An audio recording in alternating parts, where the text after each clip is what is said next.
नमस्कार दोस्तों, आज हम बात करने वाले हैं आर्बिट्रेशन एंड कंसिलिएशन एक्ट के बारे में। अब ये ना मैं देख रहा हूँ एक साल से, मतलब एक डेढ़ दो साल मान लो कि इसके आसपास से ना काफ़ी उसके अंदर है, न्यूज़ के अंदर। ठीक है, क्यों है? क्योंकि देखो कोर्ट पे भाई बहुत ज़्यादा बर्डन हो चुका है। ठीक है, आया तो पहले था लेकिन न्यूज़ में अभी इसलिए क्योंकि कुछ अमेंडमेंट वगैरह शायद आए थे, है ना। मीडिएशन में आया था, किसी एक में आया था, मीडिएशन में आया था कोई, ऐसी गुस्सा भी देख लेते हैं, है ना। ऐसे अब ये मत सोचना सर को पढ़ाना नहीं आता, अरे भाई नहीं याद रहता है कुछ चीज़ें, दिमाग है अब भूल जाता है इंसान, और क्या। ठीक है, तो ये अभी 2 साल से न्यूज़ में था। क्वेश्चन आ सकता है क्योंकि करंट से रिलेट करके पूछ लेते हैं। ठीक है, जितना मेरे से बन पड़ रहा है करंट से रिलेट करने का मैं वो कर दे रहा हूँ। बाकी एक बार आप लोगों को भी करंट अफेयर देख ही ले होगे, मतलब इतने तो हो ही सीरियस यार आप लोग, मुझसे तो ज़्यादा ही सीरियस हो गई। ठीक है, चलो आर्बिट्रेशन कंसिलिएशन एक्ट 1996 क्यों आया था ये सिंपल समझो। क्या पहले किसके अंडर आता है ये? एडीआर मैकेनिज्म एक तरीके का, ऑल्टरनेटिव डिस्प्यूट रिजोल्यूशन। ठीक है, एडीआर मतलब कि भाई कोर्ट में बहुत ज़्यादा क्या हो रहा है, बर्डन हो रहा है। अब क्या करना है, कोर्ट में नहीं जा सकते तुरंत, चले जाएंगे तो कोर्ट क्या मतलब जा तो सकते हैं, कोर्ट कहेगी कि यार मेरे पास मत आओ, अपने लेवल पे सुलटा लो सारी बातें। ठीक है, और कर लो तो ठीक बता देना हमें, और नहीं भी बताओ तो ठीक है, हम मान लेंगे कि तुमने पास कर लिया था अपने आप से डिग्री वगैरह, है ना, अवार्ड वगैरह। तो इन्होंने बना दिया आर्बिट्रेशन एंड कंसिलिएशन एक्ट। ठीक है, और इसी तरीके से होता है मीडिएशन, और इसी तरीके से होता है एक तरीके का लोक अदालत भी मान सकते हो। ठीक, तो शुरू हो जाते हैं यहाँ पर। बैकग्राउंड और रेशनल देख लेते हैं कि 96 का एक्ट है, क्यों आया था, इंकरेज करता है एडीआर को भारत में, है ना। क्यों? भाई रिड्यूस करता है प्रेशर कोर्ट पर। ठीक है, और अलाइन किसके साथ होता है? UNCITRAL model law to promote global investor confidence. सही बात है, क्योंकि बाहर के लोग अगर भारत में इन्वेस्ट करेंगे, जब देखेंगे कि भाई इतना डिले होता है क्या प्रोसेस में, अगर दो पार्टीज़ के बीच में विवाद हो जाए, है ना, तो इतना ज़्यादा डिले हो रहा है, तो उनको विश्वास रहेगा कि भाई यहाँ पर तो पैसा मतलब डूबेगा ही अपना, अगर कल को कुछ हो गया तो। क्योंकि इतना लंबा लंबा 20-20 साल केस चलेगा तो कैसे चलेगी बात। ठीक है, तो एक लॉ हो जो कि इंटरनेशनली मॉडल लॉ हो, उससे कंप्लायंट हो, है ना, और भारत भी आर्बिट्रेशन फ्रेंडली दिखे, तो इसलिए ये एक्ट आया था। और ऑब्जेक्टिव क्या है, मिनिमाइज करता है कोर्ट के इंटरफेरेंस को, प्रोवाइड करता है। अब प्रोवाइड करेगा स्पीडी और फाइनल रिजोल्यूशन, क्योंकि अगर उसी की तरह लंबा करने लगेगा कोर्ट की तरह तो फिर फ़र्क क्या रह गया, यहाँ पर भी बर्डन होने लगेगा और वहाँ तो बर्डन है ही है जुडिशरी में। प्रमोट करता है private flexible and party centric procedure. ठीक, फिर आ जाते हैं स्ट्रक्चर ऑफ द एक्ट पे। पार्ट 1 क्या बताता है, आर्बिट्रेशन के बारे में बताता है, डिफाइन करता है आर्बिट्रेशन को। ठीक है, domestic and ICA with in India. ठीक है, सेक्शंस, ये सेक्शंस याद नहीं करने हैं। अच्छा एक बात सुनो, आर्बिट्रेशन कंसिलिएशन और मीडिएशन के बीच में ना फ़र्क बताओ। बता सकता था मैं, जान के नहीं बताया। क्यों नहीं बताया? जिससे कि भाई अपन क्या करेंगे, सर्च करेंगे, सर्च करेंगे तो समझ आएगा। अपने कॉम्प्रीहेंड जो करने की पावर होती है ना, एबिलिटी होती है, वो इंक्रीज़ होती है इन सब चीज़ों से, हम सर्च करते हैं खुद से। इसीलिए देखोगे कि जो रिसर्च कर पाते हैं ना लोग, उनकी बुद्धि, वो ज़्यादा बुद्धिजीवी होते हैं बाकियों से, है ना। क्योंकि जो चीज़ आ गई उस पर फिर से रिसर्च कर रहे हैं, है ना, उसको पॉजिटिव निगेटिव और तरीके से देख रहे हैं। तो तुम लोगों को बस मैं तो डेफिनेशन देखने ही कह रहा हूँ, और डेफिनेशन ना कोर लेवल पर उसको देखना, ये नहीं ऊपर ऊपर से देख लिया। ये कोई पूछा आर्बिट्रेशन क्या है तो बताया, कंसिलिएशन क्या है तो बताया, नेगोशिएशन मीडिएशन क्या है तो बताया। ठीक है, तो इसको एकदम तरीके से देख लेना।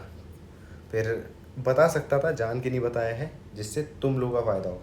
मेरा कुछ नहीं था, मैं तो इतनी सारी लाइनें लिखी तो 4 लाइनें और लिख देता।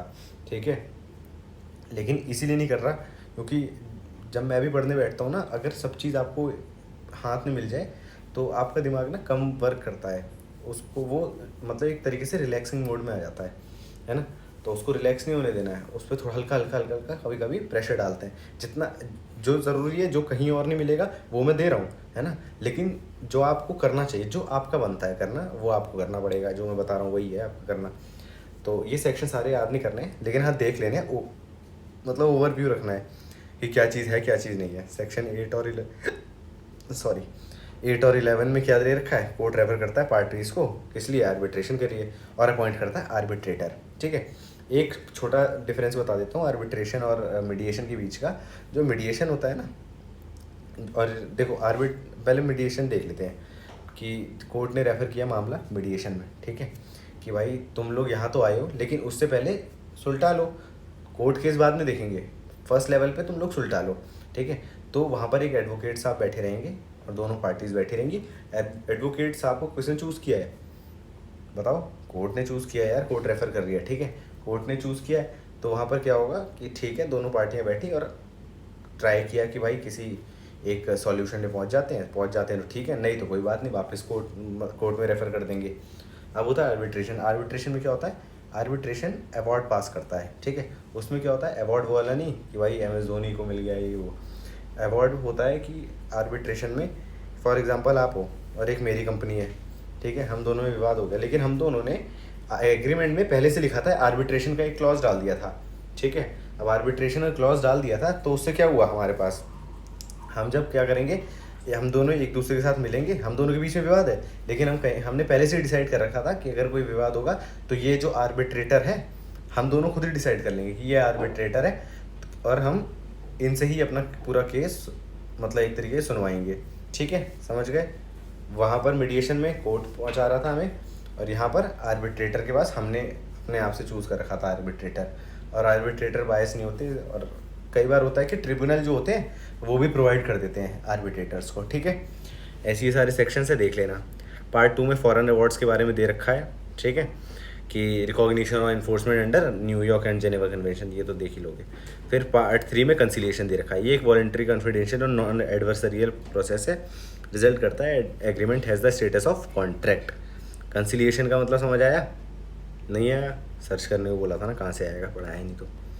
फिर कुछ की सुप्रीम कोर्ट जजमेंट देख लेते हैं, सारी नहीं याद करनी है, फिर बता रहा हूँ, कुछ 2 याद करके चले आना, 3 याद कर लेना मैक्सिमम, बहुत ज़्यादा बुद्धिजीवी हो तो 5 याद कर लेना। Balco versus Kaiser, part 1 doesn't apply to foreign seated arbitration, ठीक है। क्या देखा यहाँ पर? पार्ट 1 किसके लिए है? Domestic and ICA with in India के लिए है। पता चल गया? कहाँ से पता चला? बाल्को वर्सेस कैसर पार्ट, इसमें पता चला कि पार्ट 1 किसको ही अप्लाई होता है, फॉरेन सीटेड आर्बिट्रेशन को। ONGC वर्सेस सॉ पाइप्स, इसने एक्सपेंड कर दिया पब्लिक पॉलिसी को, है ना, to include patent illegality. SBP versus Patel engineering 2006 का केस है। इसमें सेक्शन 11 के पावर को चीफ जस्टिस इज जुडिशल, मतलब section 11 power of chief justice is judicial.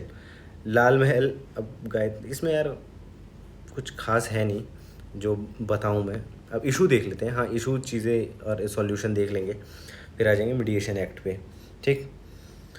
हाँ, मैं कह रहा था ना मीडिएशन आया था, मेरे को कुछ लग रहा था 2023 में कुछ मतलब ऐसे मीडिएशन आया था, मेरे को एकदम ढंग से याद नहीं आ रहा था। फिर है judicial intervention despite intention to limit it, ठीक है।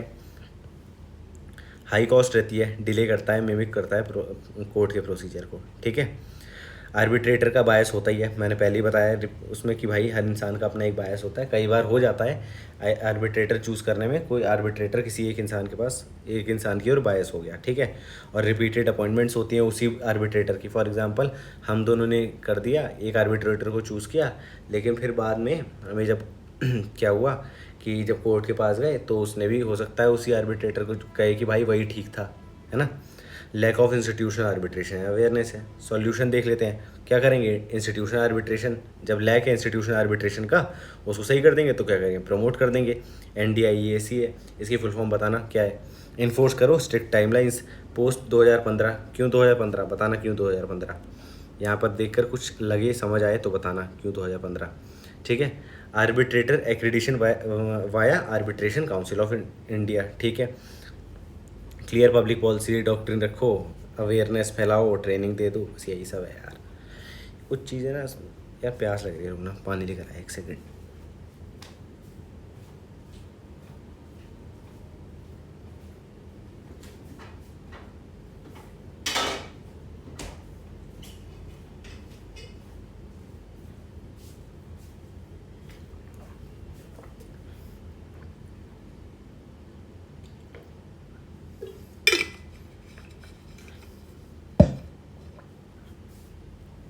अब कहोगे हर एक में प्यास लग जाती है, अरे भाई पंखा AC सब बंद करके चलाता हूँ ना, तो प्यास लग ही जाती है बोलते बोलते। अब कहोगे कि भाई सिर्फ 15 मिनट के तो वीडियो बनाते हो, अरे 15 मिनट की वीडियो बनाने से पहले भी तो और भी तो क्लासेस लेता हूँ ना भाई। तो जैसे सिर्फ आप लोगों ही पढ़ा था, जैसे लॉ के बच्चे हो गए, है ना, मैं भी अभी स्टूडेंट समझ लो, मेरे को भी लॉ का है ना, वो तो मैं एडवोकेट, लेकिन हाँ ठीक है, सीख रहे हैं अभी, धीरे धीरे प्रैक्टिस चल रही है अपनी, है ना। तो यही चीज़ें हैं। मीडिएशन एक्ट है 2023 का, क्या इंस्टीट्यूशनलाइज करेगा, प्रमोट करेगा मीडिएशन को as a formal credible ADR mechanism. ये सब क्या है, ये सब इंट्रोडक्शन में लिखना है अपन को, ठीक है। प्रमोट करता है प्री लिटिगेशन मीडिएशन, रिड्यूस कर देगा पेंडेंसी, वही सब चीज़ें जो ऊपर पड़ी थी वही है सेम। अब की प्रोविजन में क्या है, क्या करना है, रटना है नहीं रटना है, बस एक ओवरव्यू रखना है कि हाँ मीडिएशन या आर्बिट्रेशन पे आ जाए तो कुछ कंटेंट तैयार है जो कि हम वहाँ पर चिपकाए आएंगे। मैंडेटरी है प्री लिटिगेशन मीडिएशन, हाँ सही है। सिविल एंड कॉमर्शियल मैटर में एक्सेप्ट अर्जेंट रिलीफ अप्लाई होता है किस पे, इंटरनेशनल मीडिएशन पे। कब, अगर एक पार्टी फॉरेन की है, दोनों हैं तो भाई फॉरेन में ही सेटल करो ना। अगर भारतीय एक पार्टी और एक पार्टी यूके की है तो भाई क्या है, कौन सा लगेगा, इंटरनेशनल मीडिएशन लगेगा। दो तरीके के होते हैं, देखो दो तरीके के होंगे, एक डोमेस्टिक मीडिएशन, एक इंटरनेशनल मीडिएशन। अगर डोमेस्टिक मीडिएशन में जाने के बाद भी आपका नहीं सॉल्व होता है, ठीक है, मामला, तो किसके पास जाएगा, डिस्ट्रिक्ट कोर्ट के पास जाएगा।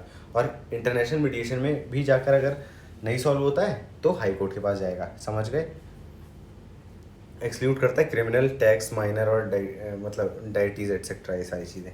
प्रोसेस और टाइम फ्रेम क्या है, 120 दिन का है प्लस 60 डे का एक्सटेंशन है। क्या इससे ऊपर जाती हैं चीज़ें, हाँ। क्या स्ट्रिक्ट है, नहीं, इससे ऊपर भी चीज़ें चली जाती हैं कई बारी, है ना। जैसे कोर्ट में ना एक सीपीसी में लिखा है कि भाई 3 बार शायद, हाँ 3 बार से ज़्यादा एडजमेंट नहीं ले सकते हैं। नहीं आओ कोर्ट में देखो वहाँ पर क्या हो रहा है, तो वहाँ 5-5, 10-10 बार भी लिए घूम रहे हैं लोग एडजमेंट, है ना। फिर कॉन्फिडेंशियलिटी प्रोटेक्टेड कम्युनिकेशन इनएडमिसिबल इन कोर्ट्स।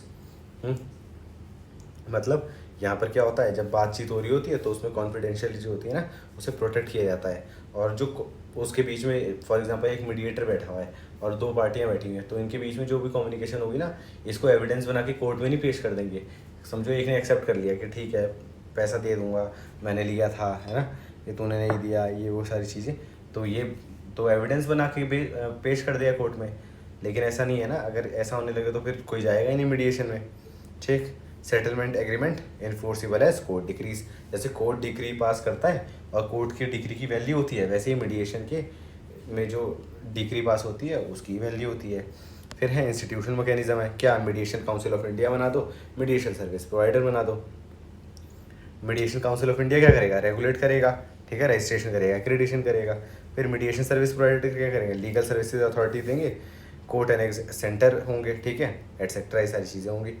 मीडिएशन सर्विस प्रोवाइडर समझ आ रहा है, जो मीडिएशन की सर्विस को देंगे तुम्हें, ठीक है, कौन देगा, लीगल सर्विसेज अथॉरिटी होती है, जैसे नेशनल लीगल सर्विसेज अथॉरिटी, तो क्या हो गया, नालसा हो गया, district legal service authority DALSA हो गया, है ना।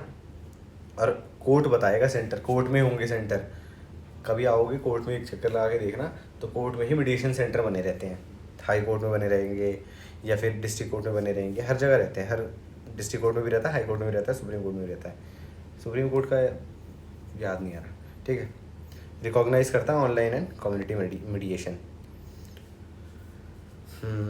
फिर है अमेंडमेंट्स एंड लिंकेजेस, ओवरराइड करता है conciliation part of arbitration act, सही बात है ना, क्योंकि आर्बिट्रेशन, मीडिएशन, कंसिलिएशन ये सारे एक तरीके के ही हैं, तो कुछ चीज़ें तो ओवरलैप करेंगी, है ना।